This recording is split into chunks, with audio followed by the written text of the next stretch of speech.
but literally you could just see the impressions and the downloads as soon as I saw him post it, and literally in about 4 hours it went to number one. Wow. So it was just like that. Yeah. Namaste. Yeah. Thank you, mate. Yeah. So it just goes to show you, just sometimes you just got to be cheeky. Yeah. If only they knew. The hub for young business minds. Welcome back to another episode of the If Only They Knew podcast. Today, I'm joined by Alex Chisnall, entrepreneur and host of the #1 rated entrepreneurship podcast, Screw It, Just Do It. Alex, thanks for coming on. How you been doing? I'm good. Thank you for having me on, Ted. Really appreciate it. No, that's all right. First off, it's always good to check in. How's the lockdown been treating you? I've seen you've been very busy with your webinars. Yeah, literally, I think today at the time of recording this, we've just done, which was my webinar on podcasting, funny enough, was the 96th live webinar in the last 6-7 weeks, which is, mental. I didn't notice we were that high until I looked last week and it was like 80 something. I was like, wow, okay, that's a lot of content. Yeah. But for me, I did a whole episode taking the positives out of this. I had a really good chat with Alan Barrett from Grenade on my show recently. And, he was the same. He was very much glass half full, a lot of positives to come from this. And I'm the same. I take a lot of positives from this, reconnecting with people, with old friends. I don't know if that would have happened without it, refocusing, both, personal stuff and business stuff. I'm literally, it's given me impetus to do stuff. Literally launching brand new website yesterday, I think, and just ran a marathon last Saturday for the first time as well. So it's got me to do all sorts of mad things. Yeah, it is mad. I did it on my own as well, because everyone keeps pointing out to me, "What are you doing? Wow. You did it on your own, you fool. You didn't even get a medal." I was like, "Yeah, I didn't, did I?" It's all right. You learn it for the next time. But I have. Yeah, if there's going to be a next time. Oh, exactly. Yeah. But it is so true, especially for us. We've probably got the best job or hobby, passion, whatever you want to call it, in terms of podcasting, because this lockdown, it's been easier than ever to lock people down, in terms of guests and going on to other podcasts. It's been so useful, I think, for us. So it's positive. Agreed. Yeah. It's definitely been easier to get guests to commit. Otherwise I wouldn't have had 96 episodes, I guess, either, and got some real, heavyweights like Alan Barrett, Lord Billamori, a Cobra Beer founder. Wow.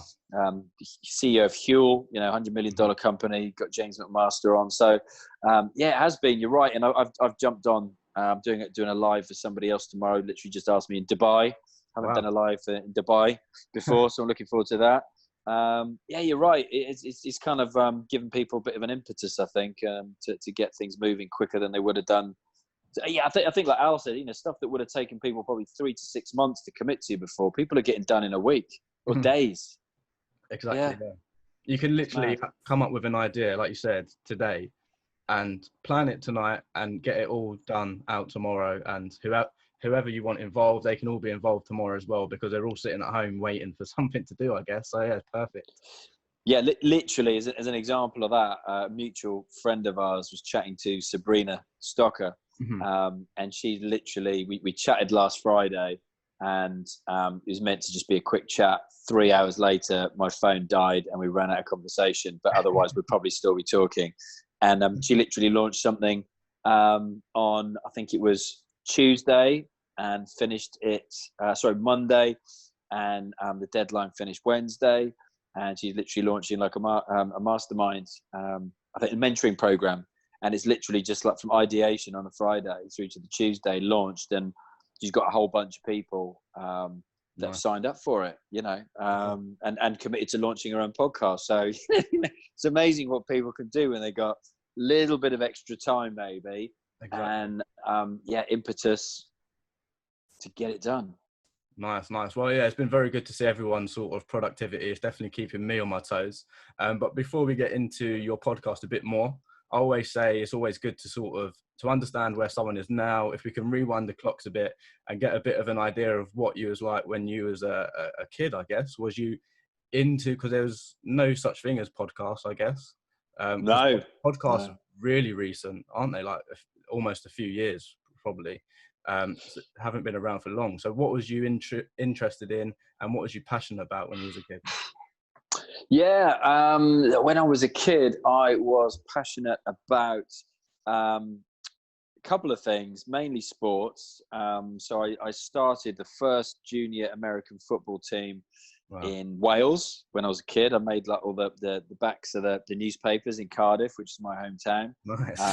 And I was a teenager then. I think I was like 14, something like that, on the back page of the paper, along with like Cardiff City and stuff like that, which is pretty good. And then I started the first junior American football league in Wales. We had like 8 teams playing each other across Wales.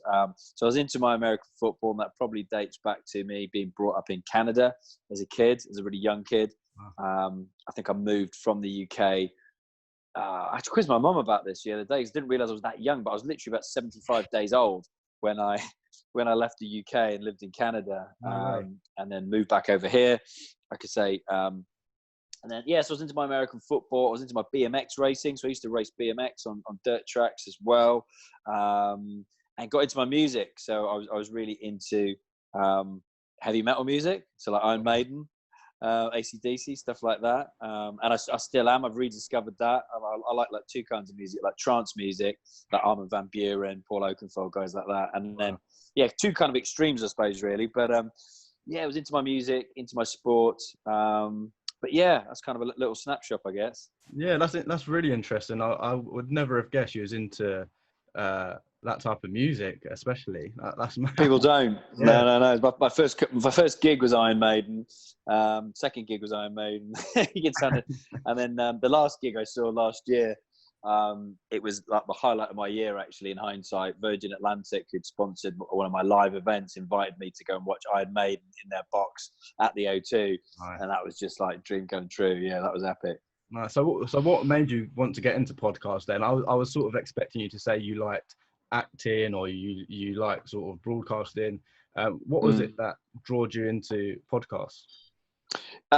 It's funny, actually. Again, hindsight is that wonderful thing when you look back and you kind of join the dots. And for me, I actually did go into radio. So when I was at uni, I was at Bath University, and my best friend and I ended up starting our own hospital radio show, which is how a lot of really well-known DJs started out back in those days, because there wasn't podcasting, like you say. So it was hospital radio was like the easy way in to that. So we had a show on there. I then moved back home after uni to Cardiff, had my own show at Cardiff Hospital Radio. And that ended up then leading to an opportunity for me to join the BBC. So I started off at BBC Radio Wales as a journalist. So I literally interviewed, we show my age, but Lennox Lewis, former heavyweight champion of the world. And then, from that to like the leader of the opposition party in those days, politics. So that then led to me doing like youth programming. So it was like kind of like a what's on, guide to what new movies were coming out, what new music so it was great. We used to review, go cinema. It was just us and the other journalists get invited to, previews, new music. We'd be sent loads of new music by bands for us to listen to before it's released. So I loved it. And that's kind of led me full circle back into audio through podcasting. Yeah. It's just a different name, I guess. And you're right, like podcasting has like doubled in the last 2 years, and it had been really quiet originally, and I didn't know this either till I did some research. Podcasting actually started around 2004, but I think it was popular then for a bit, and then it literally died for like about 15 years, 14 years maybe, and then in the last 2-3 years suddenly become really, really popular again. Yeah, definitely. It has been quite weird to see how it even in the past couple of years, there's sort of been a dip. Like in 2018, it seemed like you said, it really, really peaked, which is when I started. And then it died out again, and it's sort of come back up ever so slightly. So it is little waves, but you seem to have gone on those waves quite well, like a surfer almost. That your podcast is constantly in the iTunes charts. It's a bit of a hard-hitting question, but what is it about your podcast for those that haven't listened? What is it that keeps those people attracted?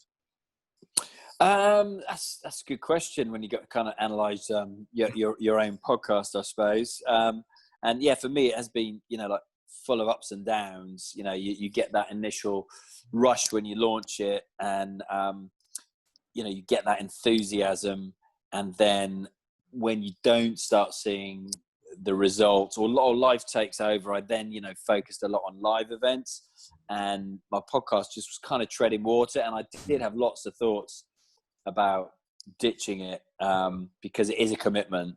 I did, and then I'm glad I didn't. I spoke to Chris Ducker recently, and he said the same. He's had 7 million downloads, and he's been in it for 10 years, so he knows what he's talking about. He says every year the thought crosses his mind because it is a commitment.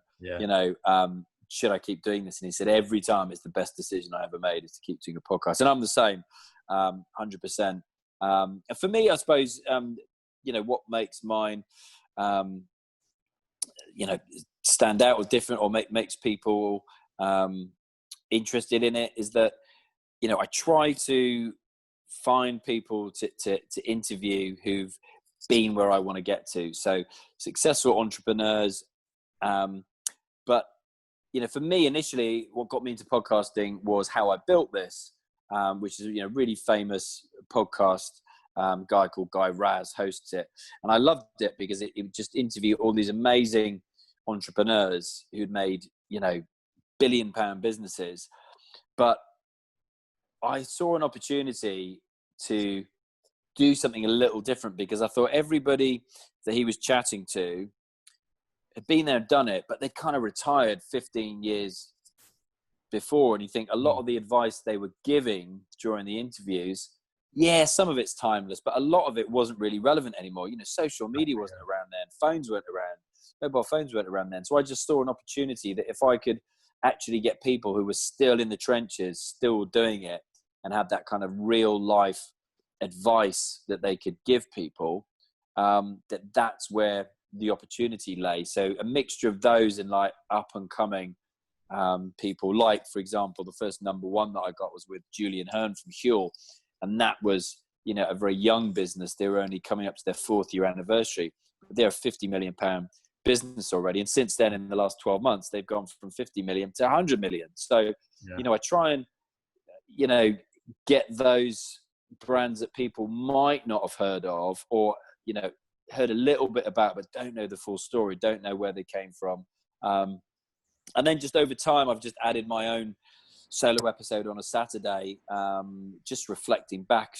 For me, I've just met so many amazing people that it was only having a client of mine tell me that he did every month he would do an episode reflecting back on all of the guests he had. And I thought, that's a great idea. Look, I'm still learning as well. I'm learning from, my clients, my guests. And I thought it's good to actually take a step back, especially at the moment where I'm literally doing,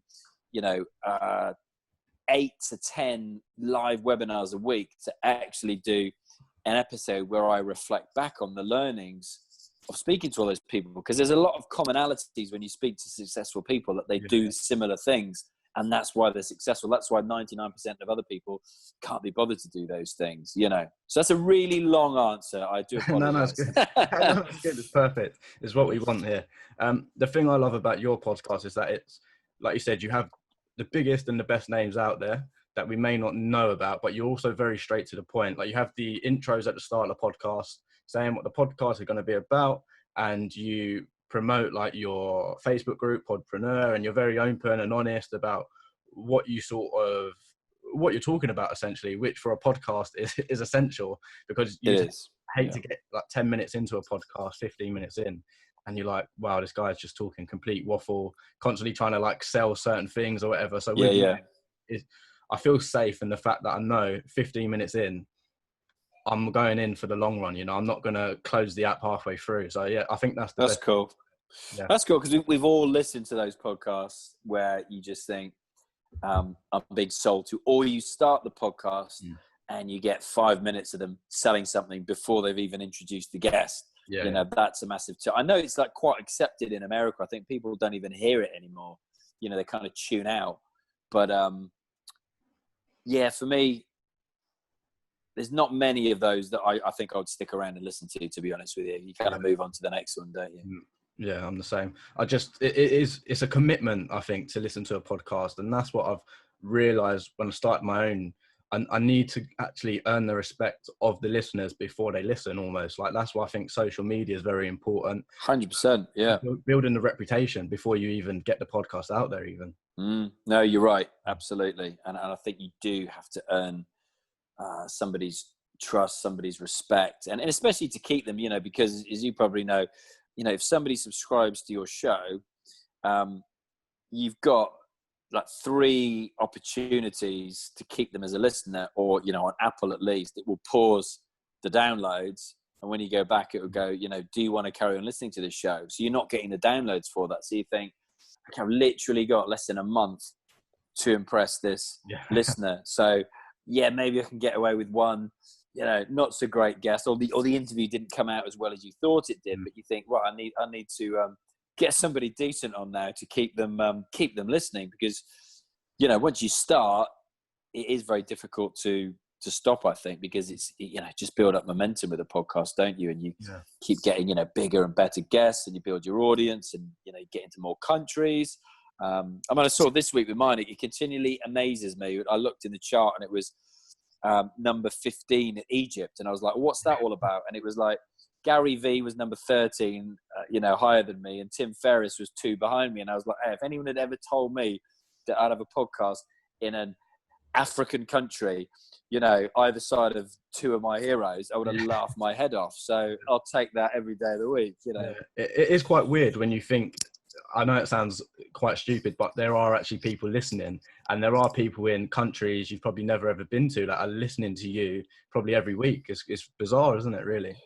It is. And do you know what? I actually, when I was looking at the countries, and this was earlier this year in 2020, there was a country that was listening to my podcast that I had never heard of, that I didn't know was a country. Wow. And it was, and it was called the Åland Islands. Okay. Right.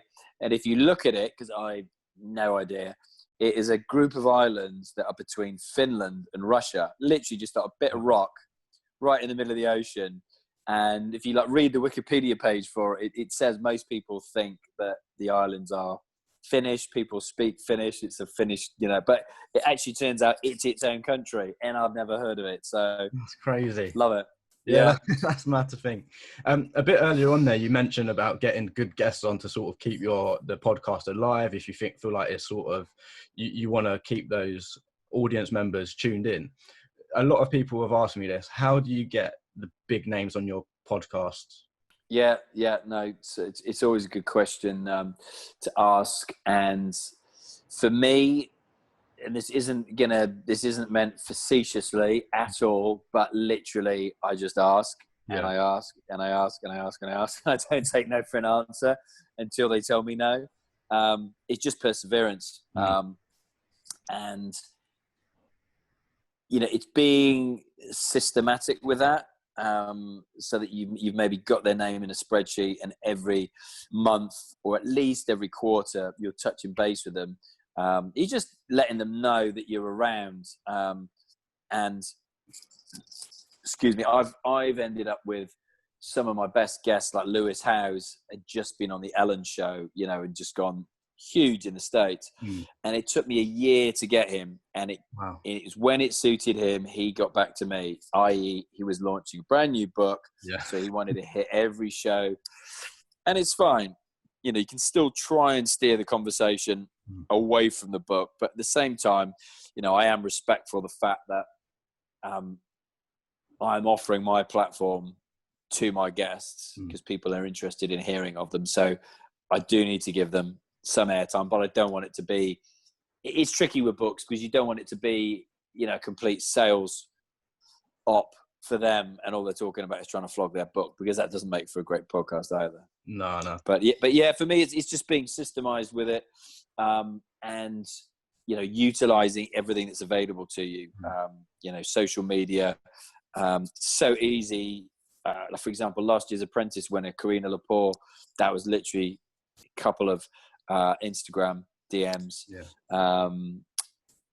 getting Piers Linney was literally one message on LinkedIn. And wow. Again, it just suited him at that time. He had decided to, he'd taken about 2 years off from Dragon's Den, like deleted all of his social media accounts for whatever reason. And he got divorced, and it's obviously, quite a tumultuous period in his life. But at that time, he decided, actually, I've got an opportunity here to leverage, having been on Dragon's Den. And I just offered him an opportunity to come and speak at my event in Bournemouth. And it literally, all it cost me was a hotel room and petrol from Manchester. Wow. For him to come down and do it. And I messaged, I think, 5 people that day, and 3 out of the 5 of them got back to me. And another one of them, again, was Holly Tucker from Not on the High Street. Yeah. She took about 6 months, but she got back to me in the end, and we ended up doing a live event together, which turned into a podcast. So, yeah. Correct me if I'm wrong, but you mentioned something earlier about having a platform for that person to come on and promote their book, promote their service, or whatever it may be. How important is it to actually, one, be consistent, but 2, actually have a platform worth appearing on, if that makes sense? I feel like you need to have that portfolio, right? Yeah, you do, and it is tricky. Like, one of the common questions I get asked now, especially having started this free Facebook group at Podpreneur, where, as you know, people are, it's free, and people get, some kind of access to me through that. But, one of the most common questions is literally that: how do I get guests when I don't have an existing show? And it's like, that is tough to, but we've all been there, and I did it the hard way again. I didn't know what I knew then to do, like, again, mutual friend of ours, Scott Stockdale, is, get top 10 in 6 days. I didn't know how to do that. I now know how to tell other people to do that. But for me, it's just, you have to, like anything in life, you have to start somewhere. So start by asking, your immediate circle of friends, or people that you are connected to, one step removed. Then you can try, 2 steps removed. So I just think, start local, then regional, then national, then international. But at the same time, there's nothing stopping you from shooting for the stars. And I got guests, like Chris Ducker, for example. Stephen Bartlett was my first guest, and again, to get, Diary of a CEO, so many people's favorite podcast, to get somebody like that, again, was just timing. I didn't have a platform we're shouting about by then. I did have the live event, so people, there was a kind of trail. When you search for me on social, you could kind of see that I'd done stuff. But I just think you just got to use what you got to use. Everyone's going to have different resources, and your biggest resource is yourself at the end of the day, whether that's time or money, whatever it is.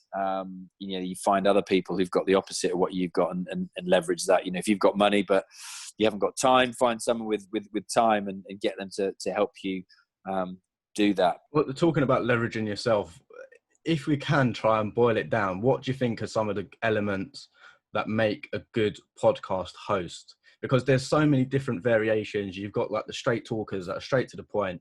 Then you've got like the people that talk about the emotions, and there's so many different elements. Do you think you've spotted like key elements that make a good podcast host? Cool. Question. Honest answer is I don't know, but I would say personally, without sounding, cheesy, is those who are able to be themselves, who are not trying to be something that they're not, i.e., like the next Gary Vee or the next Lewis Howes, because there's plenty of those out there.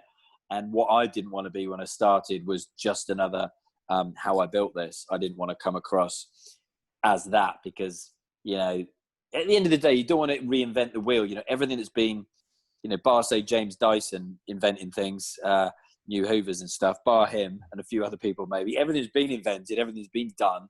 You're just looking to improve, on what's come before you, really. Yeah. So for me, I think it's definitely, being yourself, and that's your greatest asset, is the fact that you're different from every other person on the planet. And so many people, and one of the biggest blocks I come across with people wanting to start a podcast or anything, to be honest with you, is that imposter syndrome, that they feel that they don't own it, that they can't talk about, for example, rugby or netball. But look, for me, you know, having expertise in an area is just being, you know, one lesson ahead of the person you're teaching. You've just read up on the lesson ahead. So it's definitely, you know, being yourself, and don't be afraid again of what your voice sounds like. Everybody's got a different voice again. I think it's, you know, a good podcaster, you know, is somebody who is, you know, natural, who is themselves, who has the ability to converse with their guests if it's a guest program. And by that I mean, you know, you're not trying to be like the Newsnight presenter, you know, Jeremy Paxman, absolutely nailing people, putting them on the spot. That's not what it's all about for me. For me, it's having a conversation like we are now, having a chat, connecting with somebody. So I think, yeah, reflecting back, you know, that ability to connect with your guests, and you can do that virtually like we are, you know. I think a lot of conversations before lockdown were done without the screen. You know, we just done audio, and you definitely lose something in translation with that. And you lose a little bit like this. Of course you do. It's, you know, I went from doing virtual interviews for 2 years to doing a year's worth in person in London, because I wanted a, you know, the guests that I started getting, I was like, I really want to meet this person, you know. And you know, and they've all led to, you know, a lot of them have led to really interesting opportunities, and a lot of them have become really good friends that I literally speak to on a weekly basis, or message on a weekly basis, which is nuts, you know. You know, if someone could, you know, and people might not realize this, but for me, the biggest takeaway is the people I've met and the network I've built to, you know, to be able to kind of open my phone, and if I ever needed, you know, advice, to be able to on speed dial get a Dragon's Den investor, an apprentice winner, you know, a billionaire, another billionaire. Yeah, it's just nuts. It's nuts, you know. But to be able to do that, everyone's got the power to do that, depending on what you want to podcast about, what your subject's going to be. But you know, just for me, you have to choose something that you're passionate about, that you're still going to be talking about in like 3 years, like I am, or 2 years, like you are. You know, the number is 7 that people give up at, you know. People never, you know, the majority of people don't get to 2 months worth of episodes. They give up at episode 7, and clearly don't have a lot of staying power. But yeah, you've got to be passionate about it, and you've got to get over yourself. You know, get move out your own way. Don't, you know, fall for that imposter syndrome, because you've all had it. I've had it myself. You know, I'm hands up, happy to admit, I've suffered from imposter syndrome myself at different stages of the journey. But now, you know, when it comes to podcasting, for example, I have no qualms, you know, owning that space. Well, we're talking of being a good podcast host. It goes without saying that you clearly are a good podcast host. So with you, when did you start noticing the popularity of your podcast? Was there a particular episode? You mentioned there one episode going to number 1. Was it one episode that sort of blew up, or was it gradual? Yeah, good question. I remember looking, I mean, and this is like everybody, just to illustrate, my first week I had 2 downloads. Okay, week, not talking days, I'm talking week. 2 downloads. Clearly my mum and my wife. Yeah. So, and I remember when I hit 100 downloads in a day, that was a moment. That was definitely a moment, because I just thought, wow, 100 people. And at that point I was doing live events, and the maximum number of people we could have, because that's how many chairs we had, was 120 people. And I remember thinking, wow, 100 people have literally listened just of their own accord. And then the next moment was I did a live event, and we had 100 people, went home, and we had 1,000 people had downloaded, had listened to the show when I got home. And I was just like, hang on a minute, I've just busted my ass putting on a live event like for a week. Like, the whole of the day before was taken up with, you know, putting everything out, writing my questions out for all the different speakers, making sure the food, the drink, the helpers were there, name tags, all of this. And I got home and I was like, I've literally recorded an hour, pressed a button, in the great scheme of things, and 1,000 people have visited, 10x'd it. And that was definitely another moment. Yeah. And then, so it's like anything. There's no such thing as an overnight success. And for me, it was gradual, and I'd had a bunch of podcast episodes that had reached number 2, and I was almost coming to the conclusion. I had about 4, and I just thought, okay, it's just meant to be. I'm never going to get the number 1 ranked podcast. And then I made it my goal in January 2019. My number 1 goal that year was to get a number 1 podcast. And in the June of that year, I got it. So I was super focused. And it wasn't, yes, maybe there was a bit of vanity to do that. But for me, it was like, if I'm going to go all in on podcasting, which I decided at that point I was going to, then I needed to have a number 1 to own that space, to not have that imposter syndrome. Because before that I was putting top 100 podcaster, top 50 podcaster, top 20 podcaster, top 10, top 5, top 3. And then I was like, well, I can't put top 2. It just doesn't sound right. It doesn't sound right, top 2. So I kept it at top 3.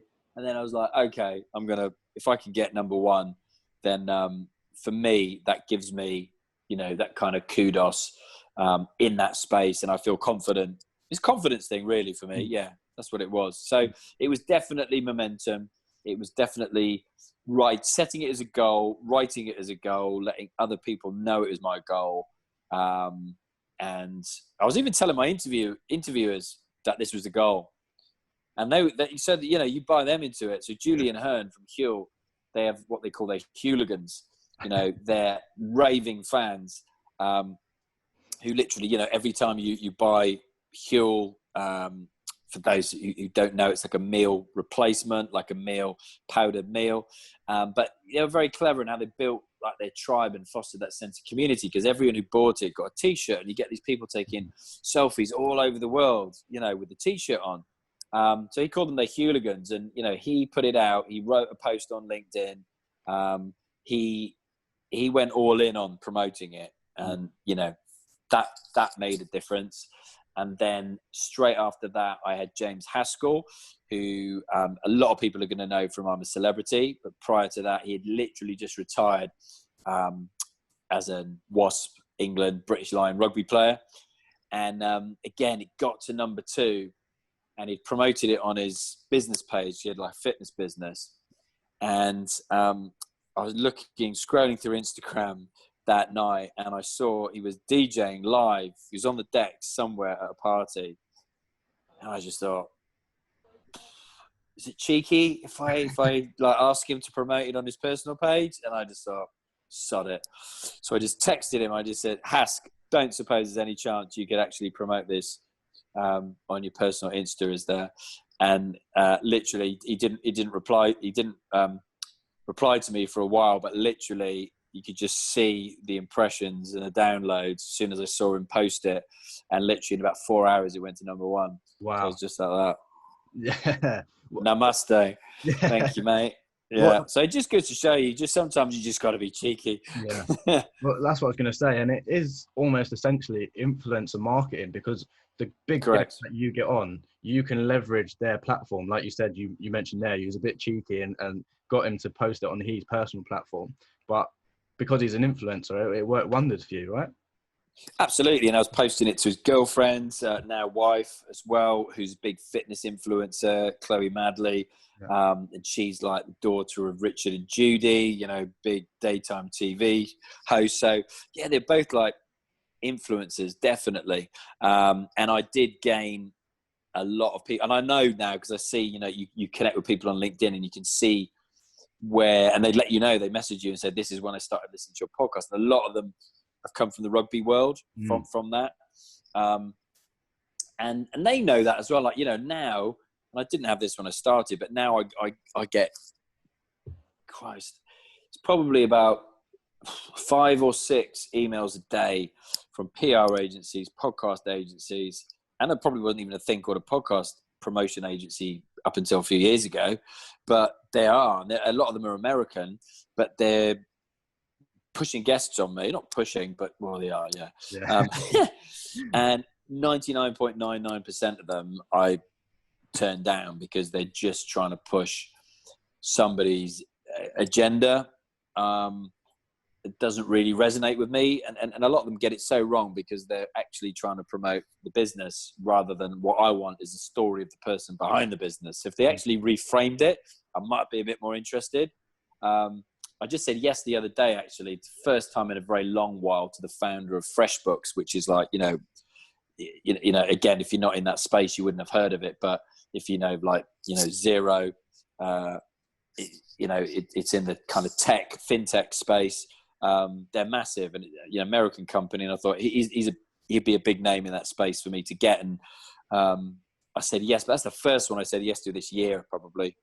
And PR agencies, I've said yes to a few of them as well, because again, if they give you somebody in their roster, if you do a good job with them and they're happy, the celebrity's happy, they'll then offer you somebody further up the chain.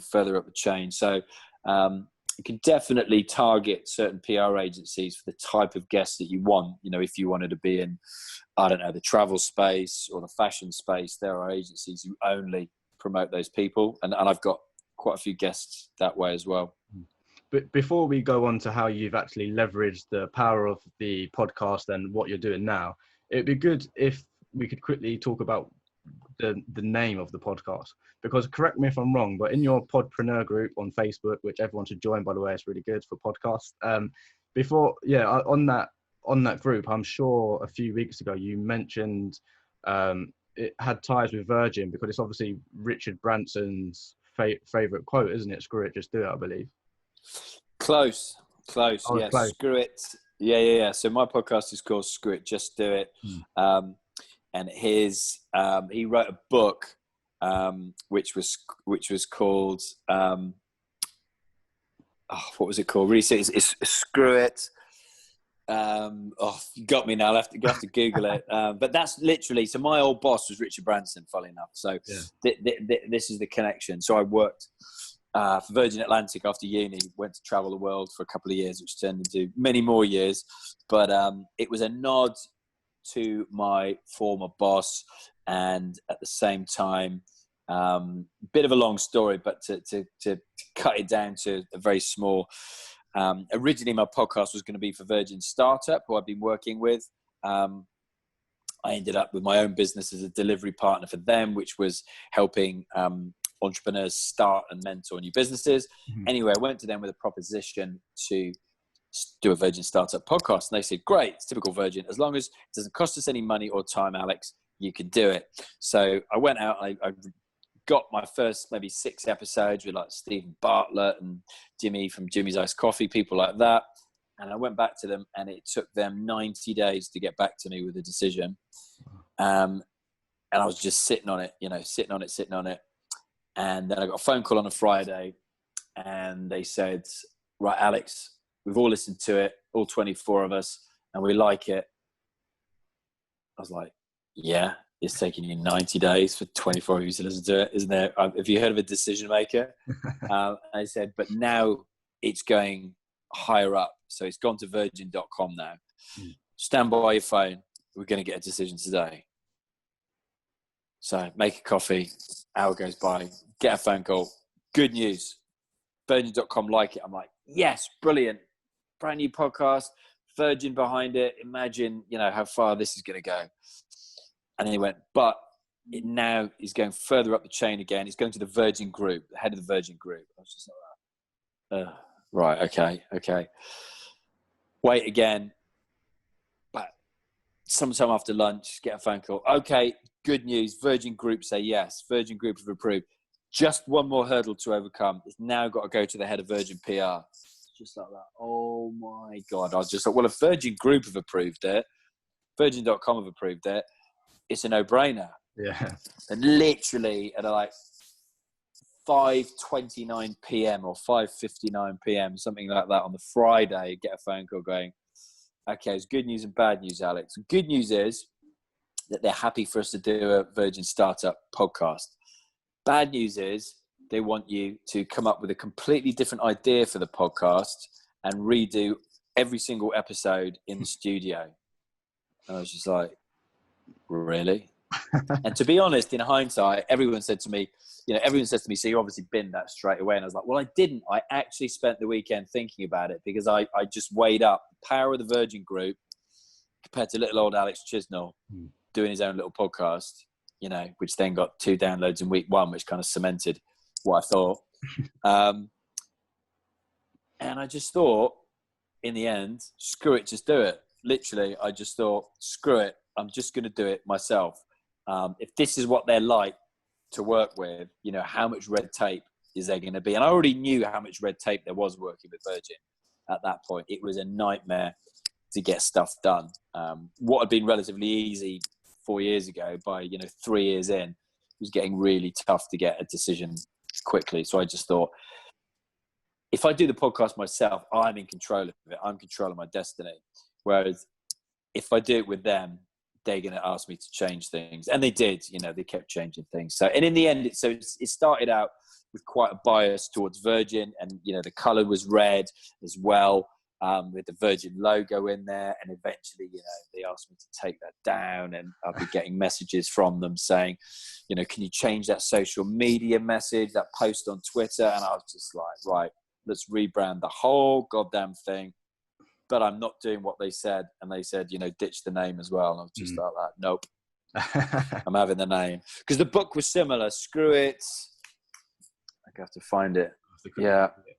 Screw it, just do it. Screw it, let's do it. There you go. Let's do it. Okay, right. Yeah, that's the difference. Boom. That was Richard's book. Screw it, let's do it. And my podcast is Screw it, just do it. So people were like, well, then maybe Nike could do you for defamation as well by stealing that. Just do it. I was like, no swoosh, I'll be fine. Yeah, exactly. But yeah, that was the story behind the name. And I did even consider changing the name even recently to Podpreneur, just so that everything aligned. And then I just thought, well, actually, no, that doesn't make sense. Like, Podpreneur is my organization. Podpreneur is the community. Screw it, just do it. It's just the name of the show. Yeah. That is the differential, because people are just like, I still get messages now of people literally just a message like, just came across your podcast, love the name. And that's it. That's just a message. Yeah. So I'm like, okay, clearly there's enough people who resonate with it. And I love it. And it's a great hashtag. So I'll keep it. Yeah, nice. Well, you went on to do it yourself. You obviously smashed it. But what are some of the things you're up to now? Obviously, you mentioned you've got the Podpreneur group, which I can't shout about enough. I joined it a few weeks ago, perhaps a month or so ago, and I'm loving it. You give so much advice for startup podcasters and podcasters sort of in their prime looking to optimize. So yeah, if you don't mind, tell us what you're up to nowadays. Yeah, no, appreciate kind words, and it was great having you in that group and taking everything through a tutorial and a live training, which I love. And like I said, I'm still learning. Had a guy in there again recently, Will Niven, who launched a podcast, and he's like 24-year-old agency owner, had an agency for 5 years already, started it when he was 19. Great story, possibly a good guest for you actually. Yeah. And he gave me a couple of great tips when launching a new podcast, to literally set it up as an event in LinkedIn, as an event in Facebook, and every episode carry on like that. I thought it was a great way to, kind of build that community and build that momentum. So that was a bit of an aside by me, but yeah, so for me, it was trying to work out how to build a community, because it's very difficult, podcasting, that the challenge of podcasting is getting people who listen to the podcast to somewhere else, whether that's physical or virtual, because they're listening. Is a really intimate relationship you form with the podcast host. He's in your head, literally. There's no other voice in your head. He's in your ears with your earphones, your AirPods. So it's really difficult to get people to even do something simple like rate and review a show while they're listening, as you probably experience yourself. So for me, it was like, where can I house the community of people? Because I do get, these messages, and I can see, the downloads that I'm getting in, 143 countries now people listen to it, which still, blows me away. So I just thought, if I could start some kind of group, and we make that free, that's the obvious point where people can join. So I started the Facebook group Podpreneur, and we literally went from 0 to nearly 600 now, less than 5 weeks later. Had 2 BBC radio stations, local paper, Dorset County magazine, all get in touch when they'd seen it as well, which is pretty cool to generate a bit more publicity about it. So I've rebranded everything again. I've really used this time during lockdown. I spoke to a CEO of a business right at the start, and he said to me, I'm using this as an opportunity to take a blank sheet of paper and look at my business. And this is, a multi-million pound business that he runs, and look at it in a brand new light and go, if we started the business tomorrow, what would we do? Why is what we've done for the last 10, 15, 20, 30 years, whatever it was, why has that been right? If we could start now, would it involve podcast to marketing? Would it involve live webinars? Just because we've done live events before, for example, who says that was right? And I just thought about that, and I thought, do you know what? He's right. This is a great time to reflect, recalibrate, refocus, all the R's. So I did exactly the same thing, and I just thought, okay, so I want to build this community now. That's what I'm all about. I really want to help people create, launch their own podcast, and then grow their own community. So kind of look at it all those different angles and thought, okay, there's clearly a big market for people who want to start their own podcast. And look, in January, there was 850,000 podcasts. To April the 20th this year, we had 1 million podcasts. Apple announced 1 million podcasts. So people have been making podcasts during lockdown. So I thought if we could have this free group called Podpreneur, and it's difficult to know, where your audience is, isn't it? Because you're like, everyone I know tries to do a group in LinkedIn, says it's really difficult. Instagram doesn't have groups. You could do a membership site and build a forum, and I'm going to do that, but that takes a lot of effort to build a membership site, I think. So for me, I was like, I chatted to Rob Moore, the disruptive entrepreneur, and he was telling me about Facebook groups and the power of those. So I thought, okay, Rob knows what he's doing. Always the #1 rated podcast. He's got a £30 million business. Let's start a Facebook group. So I did that, and that's been a great success. So then I thought, for those, and what I've seen in the group is that there's a lot of people who have now launched shows, or coming into the group already have shows, but they want to grow it. They want to grow their own community. They want to learn how to get in, over 100 countries and over 10,000 downloads. So I just thought, okay, my time is limited, but what can I do? And where I found value before myself is being in masterminds with like-minded people. And I've paid a lot of money for that in the past. At one point, I was in the health and fitness business before. I was paying £1,200 a month, £1,200 a month for a mastermind. It's a lot of money for mentoring, for coaching. And I thought, I want to make this accessible for as many people as possible. So literally, and I didn't even tell you this beforehand, but yesterday we launched, I haven't even announced it yet. I've just done a soft launch. I've just put it on the website. We've launched the website. We haven't even told anyone that the website's live because we still want to tweak a few things. But I created a mastermind on there after, again, chatting to Chris Ducker after I had him on my show. And that was, a lot of the learnings came from that. He was going to launch a mastermind, like a physical one. And then this happened, and he was like, actually, this is actually better because got guests, 140 countries. Why limit it to London for him? And me, I was saying, why limit it to Bournemouth, to Poole, where I live?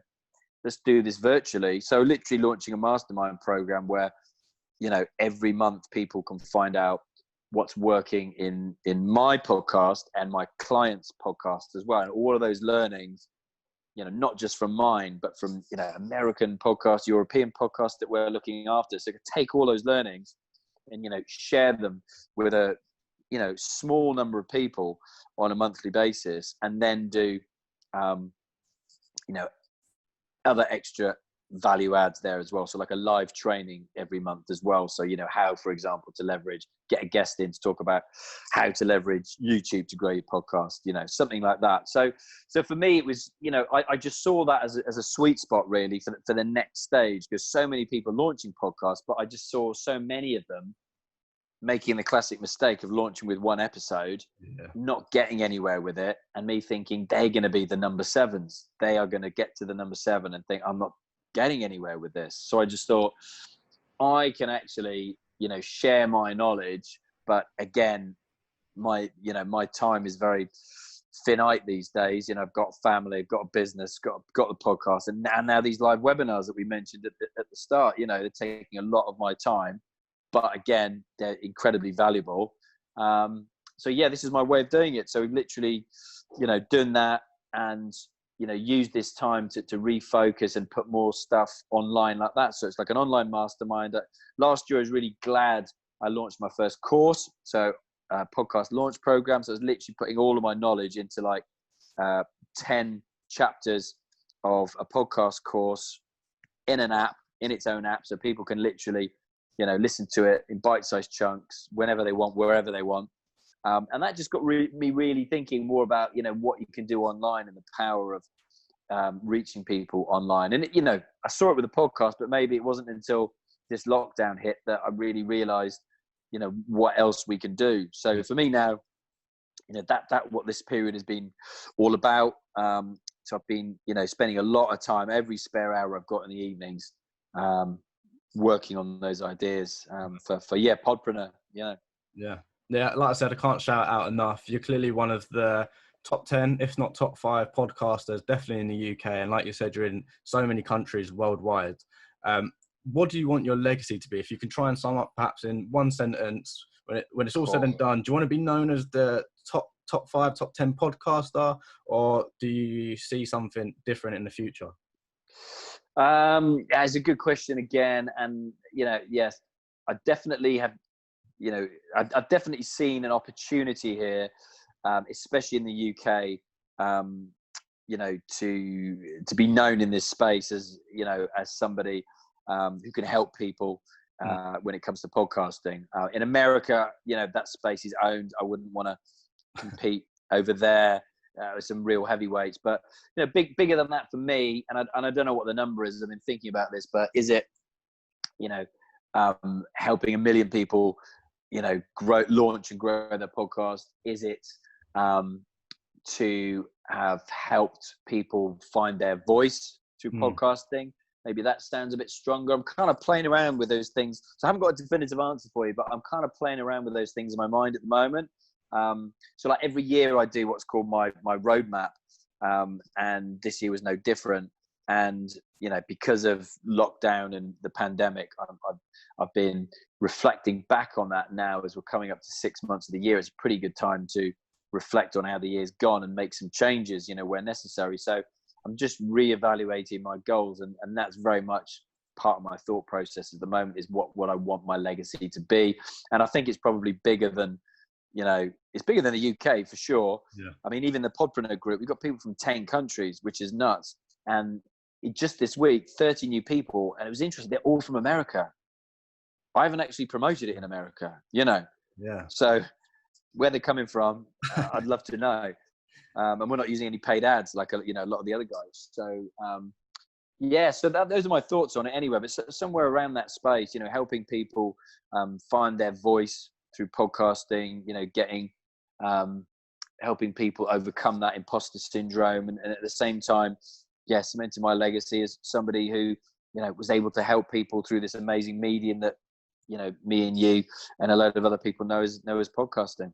That sounds great. I normally wish my guests the best of luck, but I don't think you need it. You seem to be smashing it on top of everything, but best of luck anyway. Appreciate that. No, that's all right. I really appreciate you coming on. It's been very valuable, and I appreciate your time, almost an hour now. So thank you very much. The floor is now yours. If there's anything you'd like to say, anywhere you'd like people to go, please do say. Yeah, no, thanks, Ted. Love being on the show. Appreciate it. Follow your show as well. As you know, had you in the Podpreneur group. For me, I think it's anybody who has any interest in, becoming a thought leader in their space, leveraging podcasting to share their story with the world, to educate their customers about their products and services. If they're a business owner, head on over to the Podpreneur group. It's free. that's the best place to start. It's a Facebook group. It's completely free. And you can get hold of me, podpreneur.co.uk, on the website. That will house the Screw It, Just Do It podcast, the mastermind, the course, absolutely everything. So anything anybody, wants help with, then head on over there. That's the easiest way to do it. Anything podpreneur, that will all roads will lead to me. Perfect. Well, like I said, thank you very much for coming on. It's been a pleasure. I hope you enjoy the rest of your day, and best of luck. Cheers. You too, buddy. Thank you very much indeed. Cheers. Thank you. If only they knew, the hub for young business minds.